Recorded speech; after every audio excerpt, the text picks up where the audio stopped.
Good morning, everyone. Thanks for attending the webinar on emergency call systems today. Um,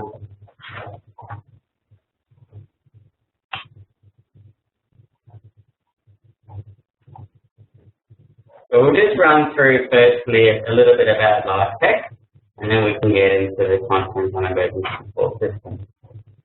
So who is LifeTec? LifeTec, we're a not-for-profit organisation that provides information, education and advice on different types of assistive technology. So we aim to help people to choose the most appropriate assistive technology to make everyday tasks easier and safer at home, at work, or within the community.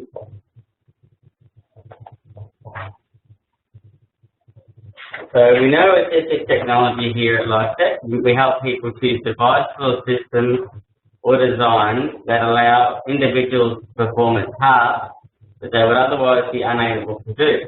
And we try and put an emphasis on helping people achieve a sense of functional independence, being safe doing the task, and a sense of well-being, feeling good about themselves, self-esteem.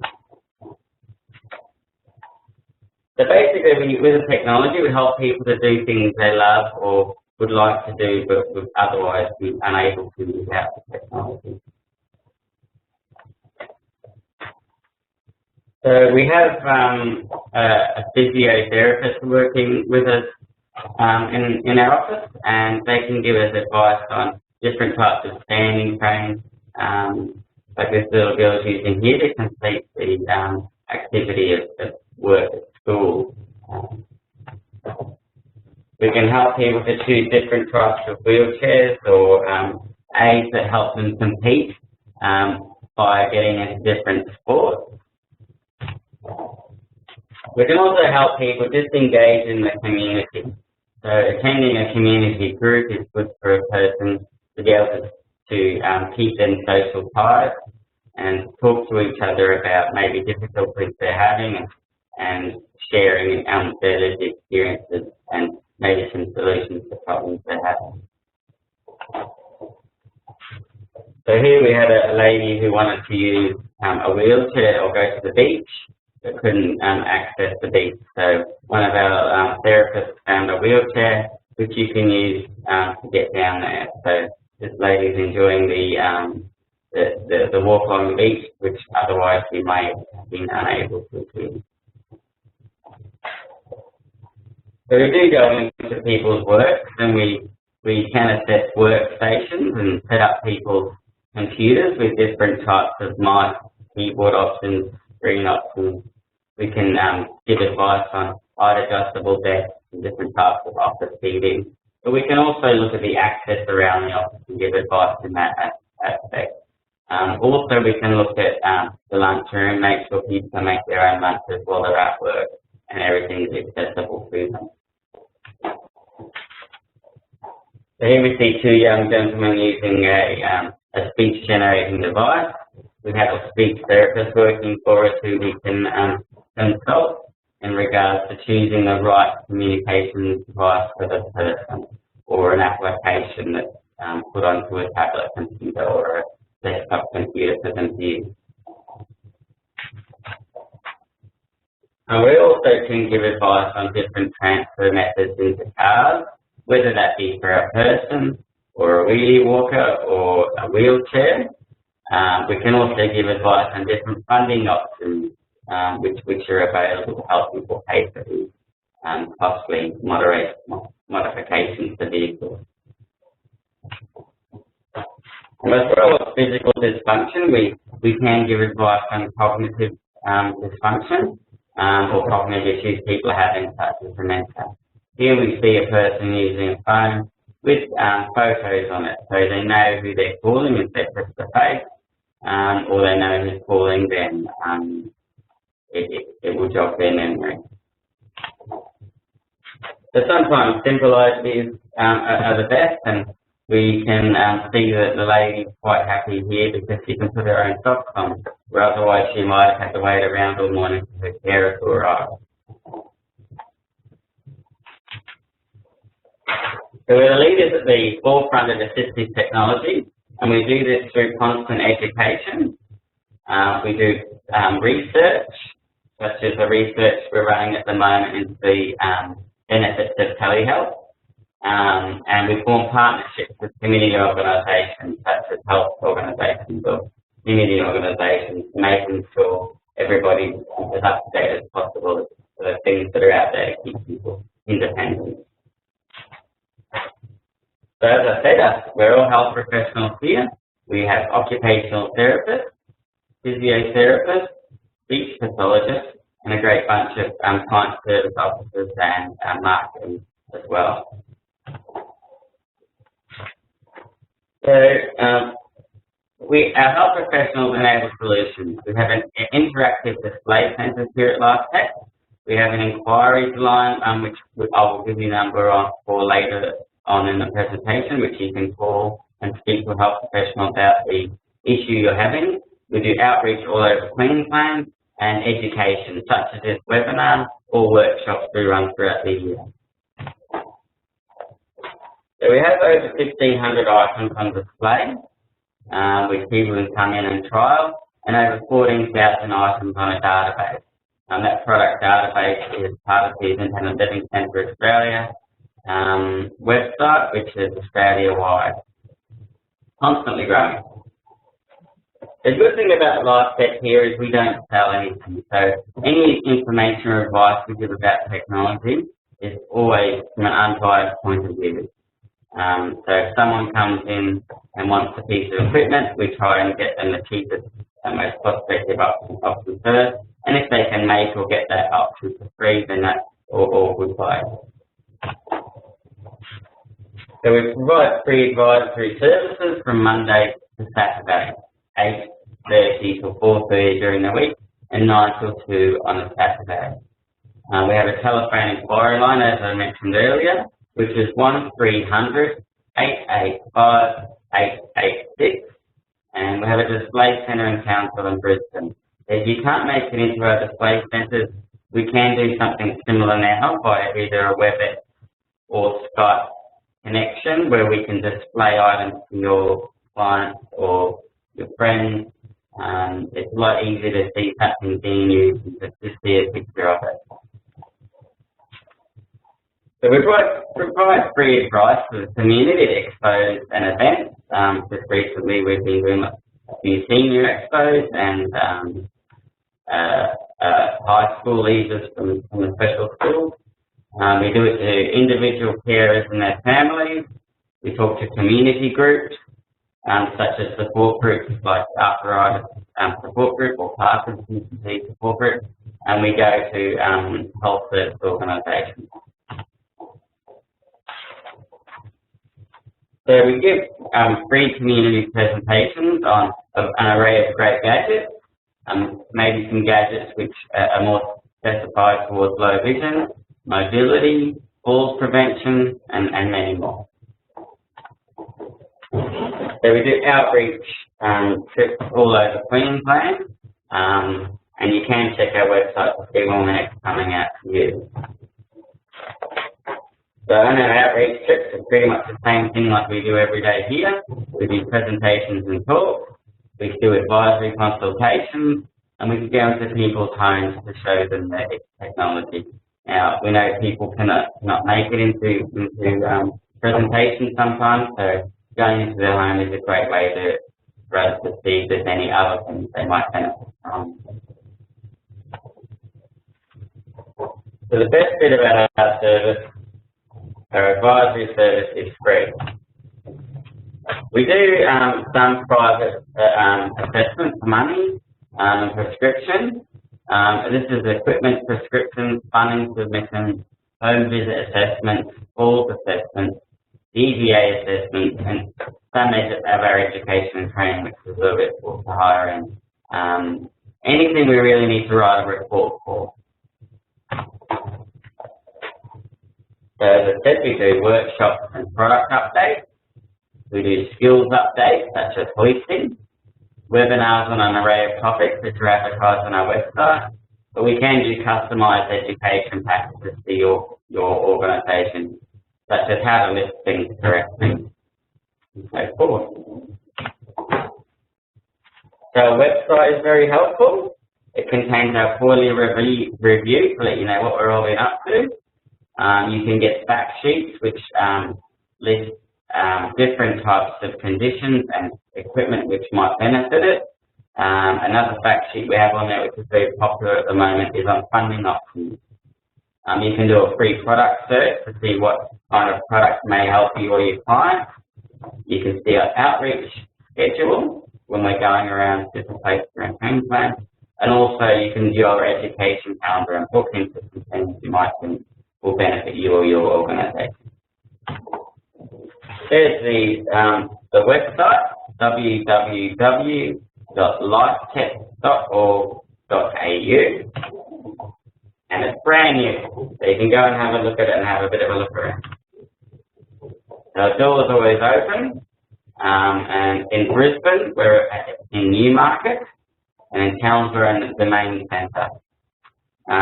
If it's out of the hours of 8:30 and 4:30 during the week, and 9 till 2 on a Saturday, you can mail us here at LifeTec at mail@lifetec.org.au, or you can go on our website or leave a phone message on our inquiries line so we can get back to you. So, emergency call systems. Who are you going to call? We can get into the emergency call system stuff now. So today's webinar, we'll talk about different types of emergency call systems, accessories that are available, and so forth.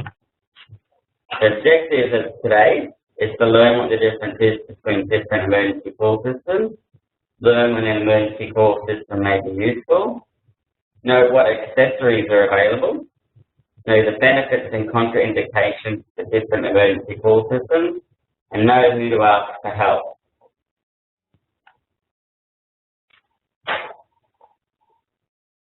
The proceedings will be as follows. What is an emergency call system? The considerations to think about when prescribing or choosing a call system.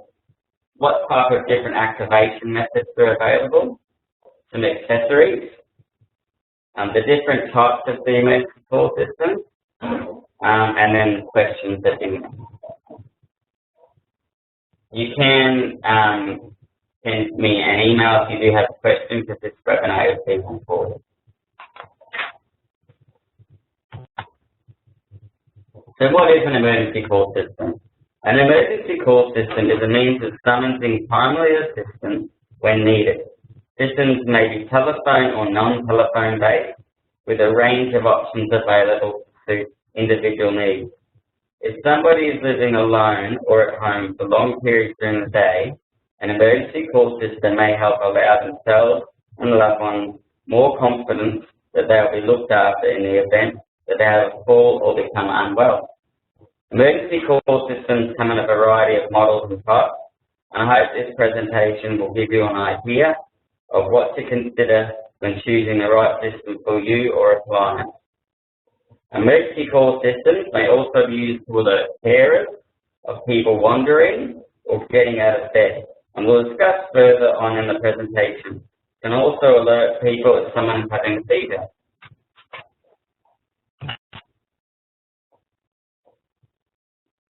So we'll have a look at the difference between monitored and unmonitored emergency call systems, which are telephone based. The monitored emergency call system works by the user activating the system through a pre-chosen activation method. Monitoring staff can then assist the person in need. They will ask the person if they are okay, and if the person states they are in need, the staff can then proceed to call helpers, whether it be a neighbour, friend, family member, or emergency services. If the person is unable to speak, the monitoring staff will alert emergency services. If a person falls and becomes unconscious, there will be no way for them to activate a call button. I will show you a system further on in the presentation which can help in this situation. With an unmonitored system, the user alerts they are in trouble the same way as in a monitored system. However, there is no call centre there to monitor the situation. The system will keep dialing predetermined numbers stored in its memory until somebody picks up the phone. So when choosing an emergency call system, you need to weigh up what system is going to suit your needs. When deciding on a system, you need to think about the ongoing costs of a monitored system. Can you or the client afford it? With both systems, there is an initial startup fee. However, with an unmonitored system, there is no further cost. People need to be warned when choosing an unmonitored system that if the system's phone's a message bank, the system may think a person's answered their phone and cease to call anybody else, thus leaving the person in a bit of strife.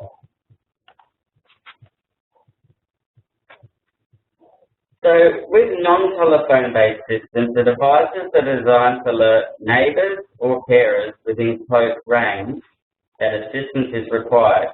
There are three main types: portable noisemakers, one-way alerting devices, such as alarms and intercoms. So portable noisemakers are portable handheld alarms that vary in loudness and range of the siren. They incorporate a variety of different features, such as vibrating or visual alarms that can warn the wearer or the carer of problems. They are activated in a variety of ways. Some have a delay for accidental activation and may also be programmed to alert the user of smoke or intruders. Bells and whistles may also be used for a low-cost alert system. One-way alerts are like doorbells that a person carries while the carer remains near a receiver. They consist of a transmitter and a receiver unit, which rely on radio transmission. They may be battery operated, although the receiver unit usually is mains powered. There is no extra wiring involved. The receiver can usually be moved from one room to the next in the house. The receiver may be fixed externally as an external alarm or strobe light so that it becomes a neighbour alerting device. One-way alerts may also be used for those living within a housing situation or a large property with a carer. So intercoms and monitors include one-way intercom monitors, similar to those used to monitor a baby's room, and two-way intercoms that may incorporate video surveillance systems for special circumstances. These can be generally moved from room to room as required.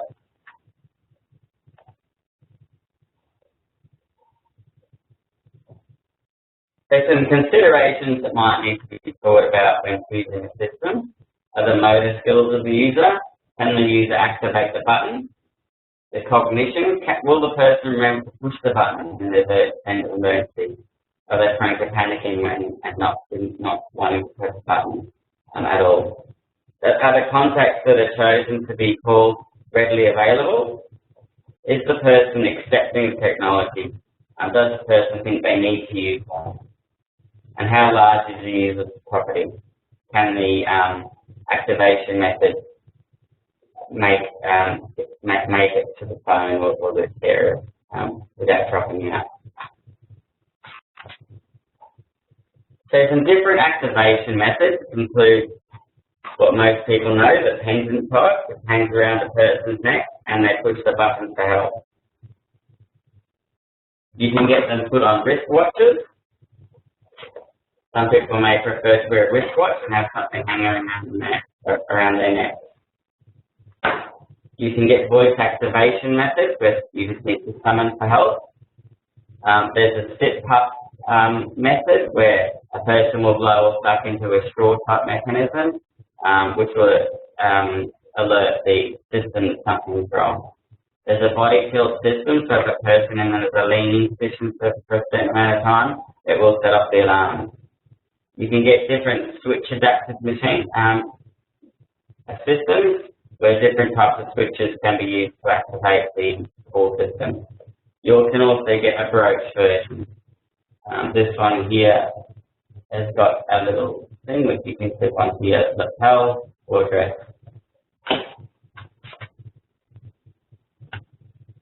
There's some extra accessories that might be available. Is the key safe.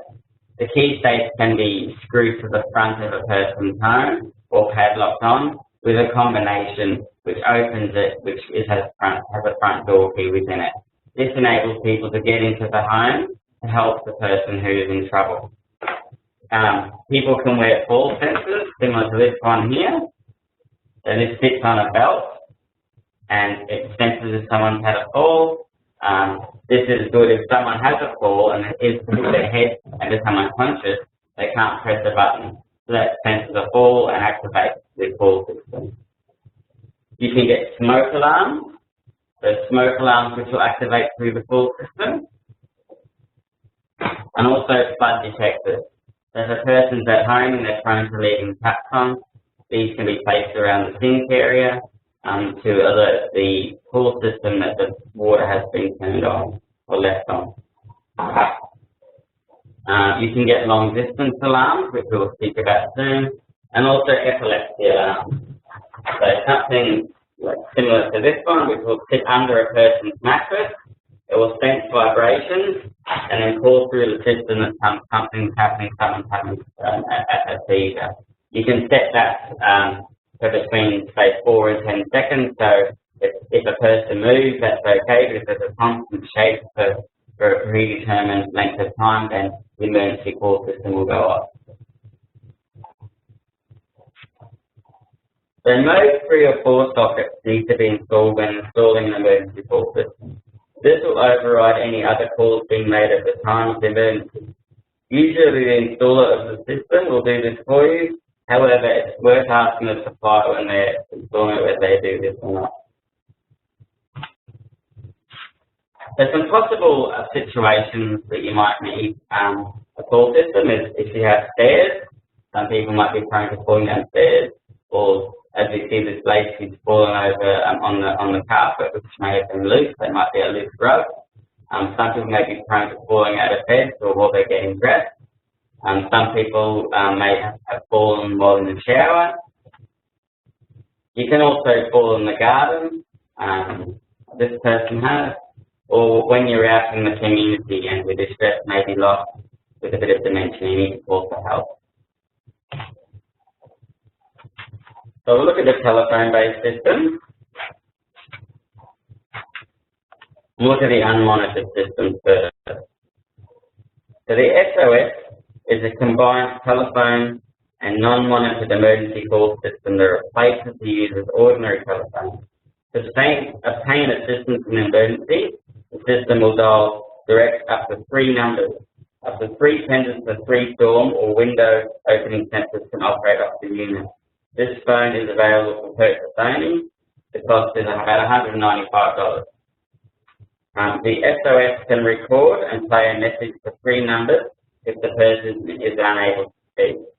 All of the equipment we're going to go through today is all on our website. So if you look at the website www.lifetec.org.au, you'll be able to find all this equipment that the suppliers include. So the SmartLink, a telephone-based emergency call system featuring a lightweight, water-resistant transmitter worn as a pendant on a neck chain or on the wrist as a wristwatch, a strap, or on a key ring. It's designed to enable people who are at home alone to call for assistance when required. So you can actually use this one as a monitored call system as well, and it's cost to buy $395.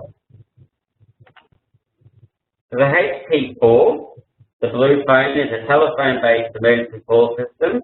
It can be programmed to contact up to 8 designated phone numbers in sequence, or can be linked to a professional monitoring system. The device can be remotely changed from a non-monitored to a monitored system. The system features a big button, speakerphone with large auto-dial picture buttons, and a waterproof transmitter pendant. Other alarms can be linked to the system. Inbuilt reminders regularly prompt the user for action.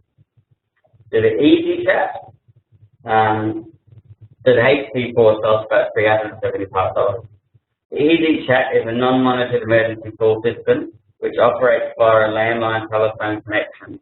It uses an auto dialer to contact pre-programmed phone numbers and play a pre-recorded message.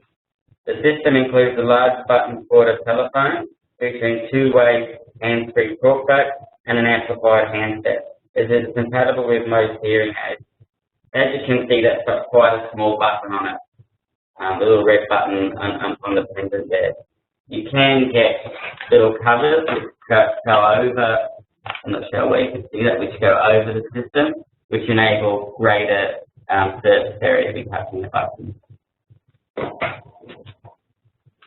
The Easy Chat sells for $99.95, so it's quite cheap. So the Damaco is an emergency call system that works by the user's home telephone line. The user wears a pendant, as you can see there, but when activated, dials straight to 000 emergency call centre. The user can then talk directly to the emergency operator via the microphone and speaker, which is located on the pendant. The pendant is water resistant and can be worn in bed, and that's $405 delivered. The Panda is a non-monitored emergency call system that attaches to the user's telephone and uses SMS to contact carriers in an emergency situation. Two-way talkback is not available. Panda comes with pendant and a wall pad, and up to 7 pendants and 7 pads can operate up to 1 unit. And it sells for $895. So you might have a wall pad situated next to the bed or in the bathroom. The monitored system. As we saw, the Smart Caller HP4 phone before can be a monitored version. It's activated by the pendant on a neck strap or wristwatch. The system has an 80-metre radius. The establishment to buy the phone is $395, and there's a monitoring fee of $4.40 per week, and it's available all over Queensland. SmartLink Medical is activated by a neck strap pendant, wristwatch strap or keyring. It has a 50-metre radius. It's $395 to buy, and it's $6 per week monitoring fee. The SafetyLink MK9 is an emergency call system that sits under the telephone.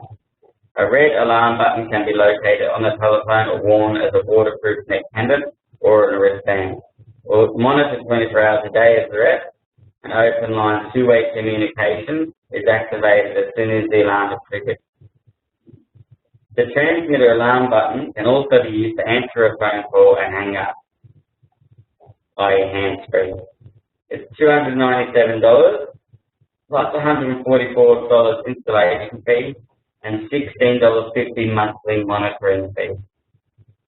The Vital Call is a personal emergency alarm system consisting of a water-resistant pendant, which is worn around the neck at all times, even in the shower. A receiver unit sits with the phone and connects to the phone line. In an emergency, a press of the Vital Call pendant alerts the response centre, which is staffed 24 hours a day, 7 days a week. An optional long-range pendant is available, and this is a standard pendant. So in the non-monitored version of the Vital Call system, just to progress, if an answer machine picks up, the unit emails and text messages sent to all listed contacts of the person who's in trouble. So the Tunstall system is an emergency call system which operates via the telephone and is monitored 24 hours per day. It has a waterproof wrist watch or pendant, plus an optional fall detector, which is the one I showed you earlier. The receiver has two-way talkback and is available for purchase or rental, installation and monitoring available in country areas. It's $198 to purchase with a $38 monitoring fee. The non-telephone based system. So the Cura is a plastic transmitter worn on a pendant around the neck or mounted, designed to alert the carer via a pager unit, which is a spring-loaded clip. This emits an auditory and visual alert, one size and colour available. So this is a part that the carer might use as a clip, and the person who is needing to call someone can use it. So I'll just turn it on here, and you've got two options of sound. And gone, or the more annoying alarm system.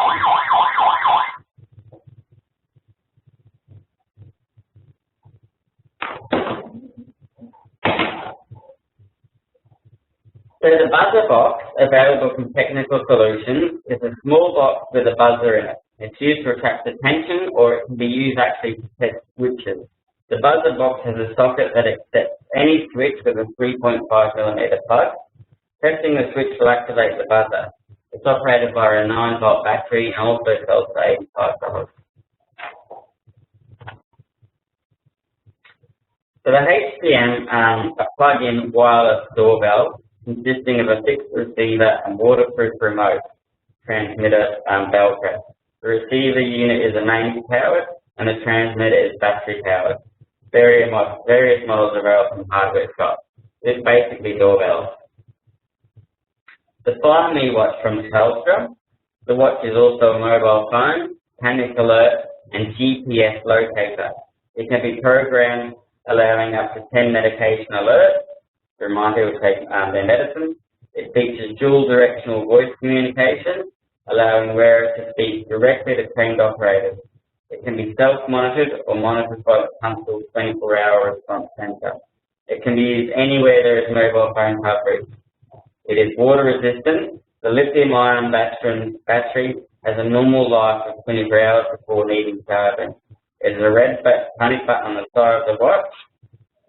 I think I've got one here. So there's a red button on the side of the watch there. So the purchase price is $449 plus VAT, but the unit can be rented from Tunstall. When I said it's a mobile phone, it can't just call anybody. If the person wants it, can only call the Tunstall call centre. So the GPS tracker, care tracker, this little pendant. This personal locator and SOS alert pendant with two-way voice capability uses mobile telephone and GPS technology. The system allows the carer to identify the real-time location of a person wearing or carrying the device via an auto-tracking server website run by Care Tracker. It's $22 per month. So long-range system.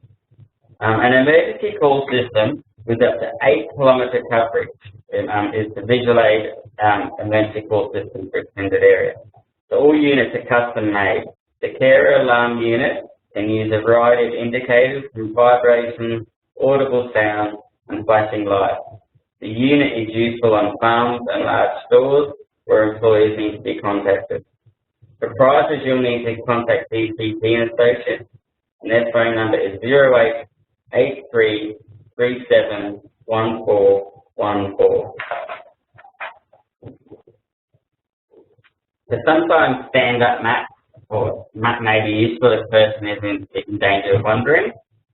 So the Pelican stand-up chair alarm is a pressure mat which activates a battery-operated alarm when pressure is released on the switch. It is designed to be useful in a person's chair where the person is at risk of wandering away or falling. Optional interface with a nurse call bell system is available and sells for around $300. The Pelican stand-up alarm are a range of alarms that can be used to alert a carer about the user's movement in various settings. A range of models and options are available, starting at about the $313 mark.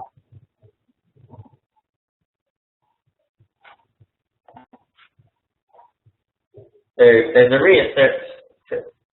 reassurance service available through Silver called Telephone Reassurance Service.